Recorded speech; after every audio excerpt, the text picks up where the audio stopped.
What is going on, guys? Welcome back to the channel. I hope y'all are doing well, staying blessed. Turn this up a little bit. In this video, I'm going to be doing some 10 facts about history. Okay, I got it. So 10 facts about history. Number 1.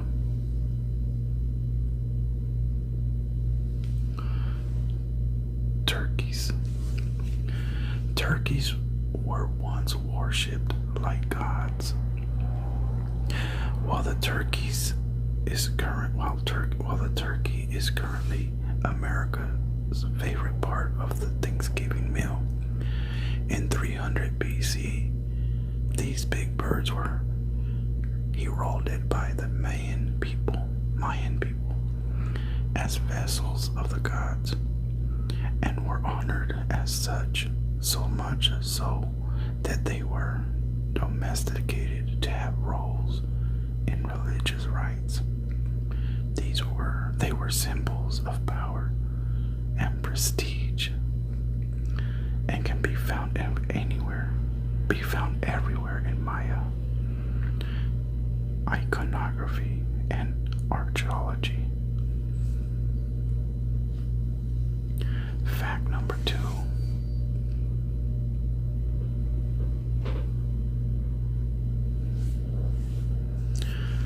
Paul Revere never actually shouted the British are coming. This is something I did not know. Well, everyone knows the story of Revere's famous riot in which he was afraid to have warned colonial militia of the approaching enemy by yelling, "The British are coming. The British are coming." This is actually false. According to history.com, the operation was meant to be quiet and stealthy, since British troops were hiding out in the Massachusetts countryside. Also, colonial Americans still considered themselves to be British.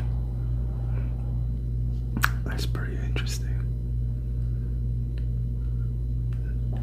Fact number 3.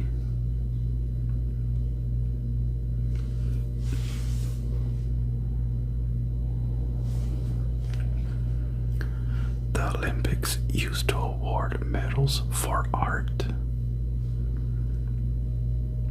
From 1912 to 1948, the Olympic Games held competitions in the fine arts.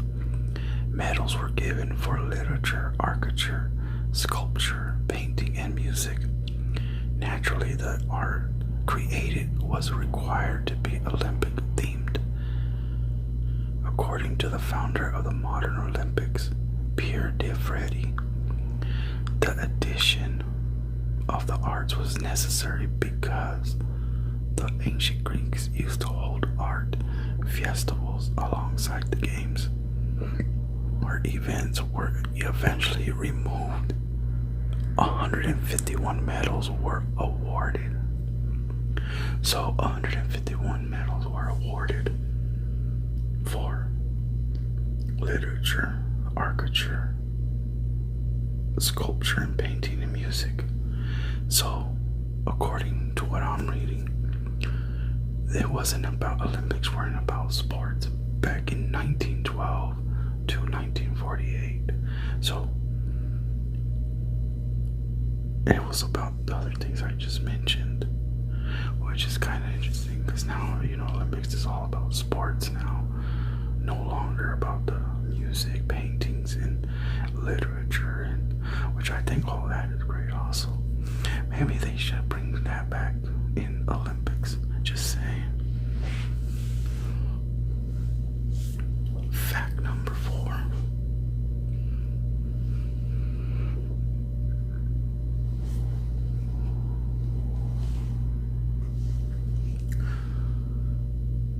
One time, 100 imposters claimed to be Mary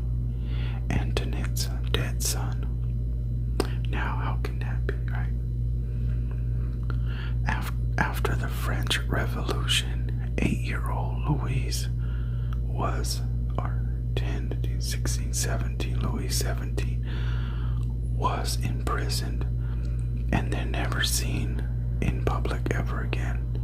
His parents were executed, wow, in 1793, and afterward he was horrifically abused, neglected, and left isolated in a prison cell in Paris Temple. In 1795, he died of tuberculosis at 10 years old. So he died at 10 years old. Can you believe that? Crazy. His body was buried in a secret mass grave. Years later, dozens of men came forward claiming to be him because a Bourbon restoration was a possibility, and successful claimant could then potentially find himself on the throne of France. So is there a throne of France of this 10-year-old?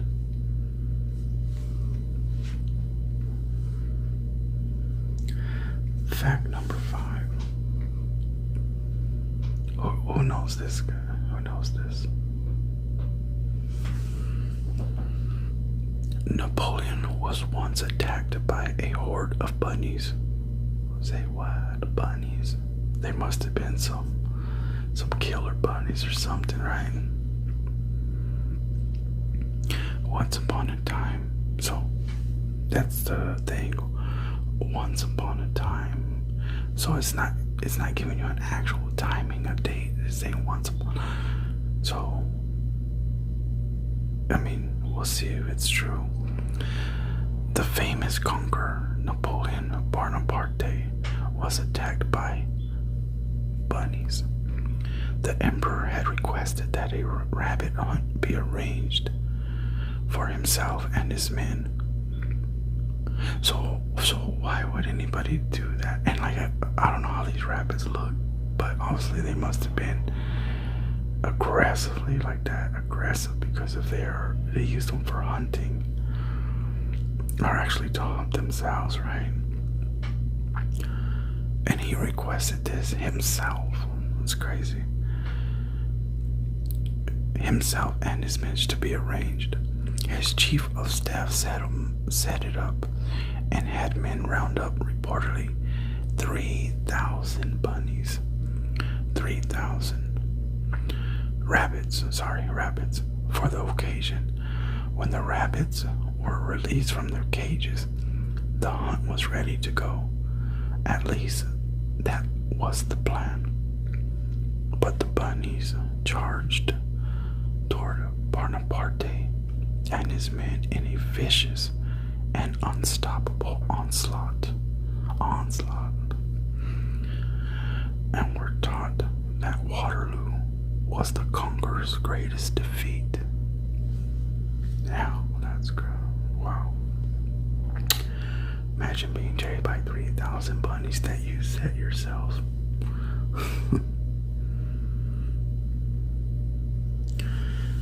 Fact number 6.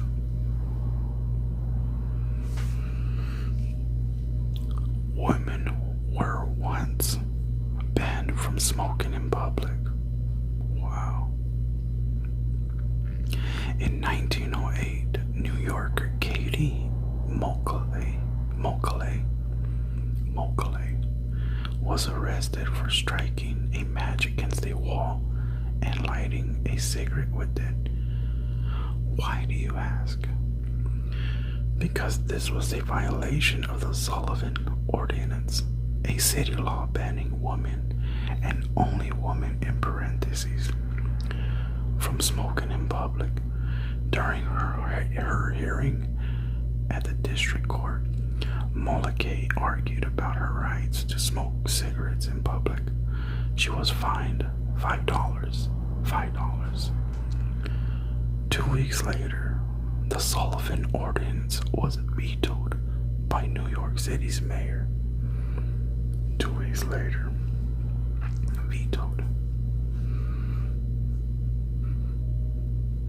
Wow.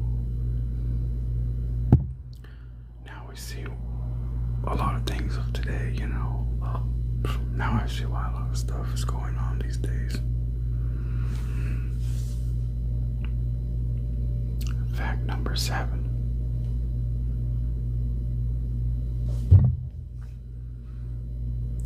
The government literally poisoned alcohol during Prohibition. Prohibition. The government. So I'm gonna read it, but I'm not gonna go there right now. During Prohibition in the United States, the U.S. government literally poisoned alcohol. The U.S. government. Go figure, right? When people continued to consume alcohol, despite its banning, law officials got frustrated and decided to try a different kind of deterrent: death. They ordered the poisoning of industrial alcohols manufactured in the U.S., which were products regularly stolen from bootleggers. By the end of Prohibition in 1933, the federal poisoning program is estimated to have killed at least 10,000 people.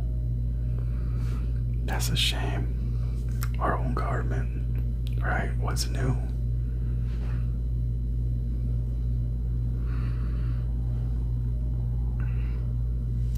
Fact number 8. Oh yeah, that rum.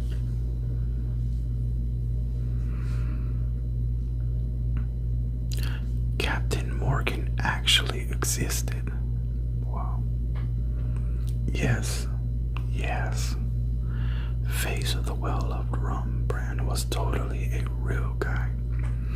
He was a Welsh privateer who fought alongside the English against the Spanish in the Caribbean in the 1660s and 1670s.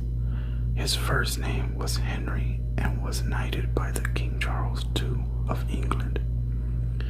His exact birth date is unknown, but it was sometime around 1635. He died in Jamaica in 1688, apparently very rich. And I'm assuming it's saying he was real, so he was a real person. So obviously his inheritance is going towards his family. And his drink is still out there being sold and whatnot. So hey, that's pretty good. That's pretty interesting though, if you ask me. Fact number 9. Forks, right? What? Why not? Forks? What could be a big deal about forks? Using forks used to be seen as sacrilegious. So today the forks used to be sacrilegious, meaning blasphemy, like religious purposes back then. What the fork? Forks, widely used eating utensils, were once seen as blasphemous. Wow. They were first introduced in Italy in the 11th century. Sorry, excuse me. These spiked spaghetti throwing instruments were seen as an offense to God. And why? Why do you ask? Why do you ask that? Because they were artificial hands, and as such was considered to be sacrilegious. Now, me personally, I've read parts of the Bible and not once ever seen any scripture whatsoever from what I read about utensils being blasphemy and not whatsoever, you know what I'm saying? So Just saying, like, I've never seen anything in a Bible like that, but if you've seen it, then if you've seen something like that in the Bible, if you've read it or parts of it or whatnot, let me know in the comments if it does say anything about it. But from what I read, I haven't seen it yet, at least. So, fact number 10.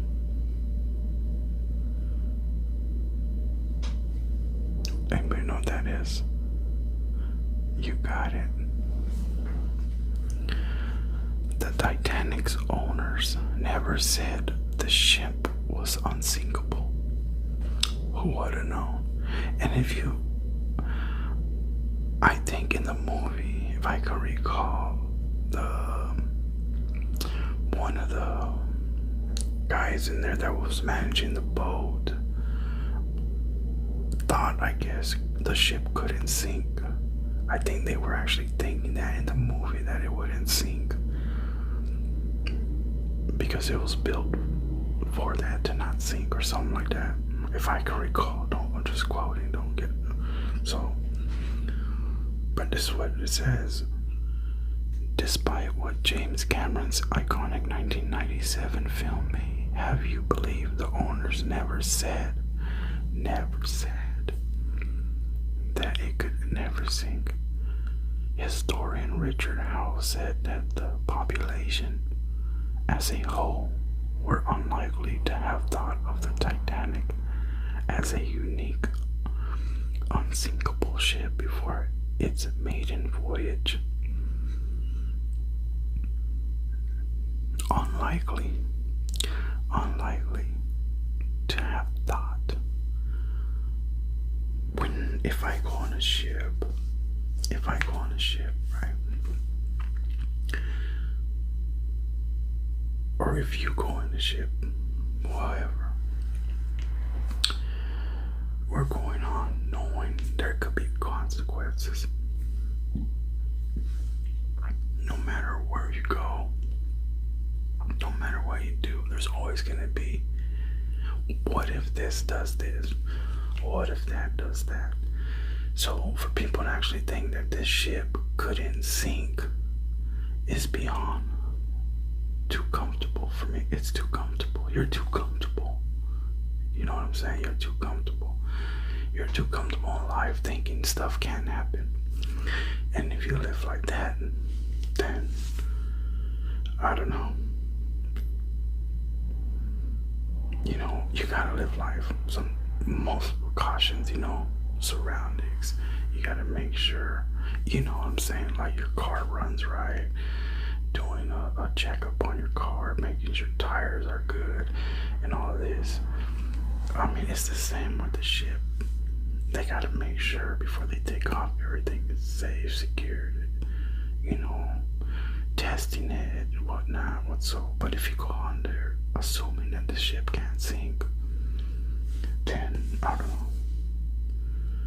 It's just hard to say who goes on a ship thinking like that. Let me know what you guys think in the comments about what you guys think about this first 10 facts about history. What you guys think, and what do you think about seeing some more of these videos? I kind of like them personally. I've been wanting to do these for a minute because I do like educational stuff. And then there's a bunch of stuff that I want to do on this, so there's going to be a lot more videos of 10 facts about whatever it is. There's a bunch of things, bunch of subjects to do this for. So yeah, I look forward to these type of videos. So if you enjoy them, give it a big thumbs up. Drop a comment, let me know what you think, and I'll try to get a little better at it. You know, it's my first one, but I'll try to get a little better. But until then, guys, if you thank you all for support my channel. Thank you all. If you left me, now I seen people who unsubscribe. It's all good and dandy. You're an ex to me now, so but those that still here rock with me, thank y'all Much love, and on to my next video. Peace.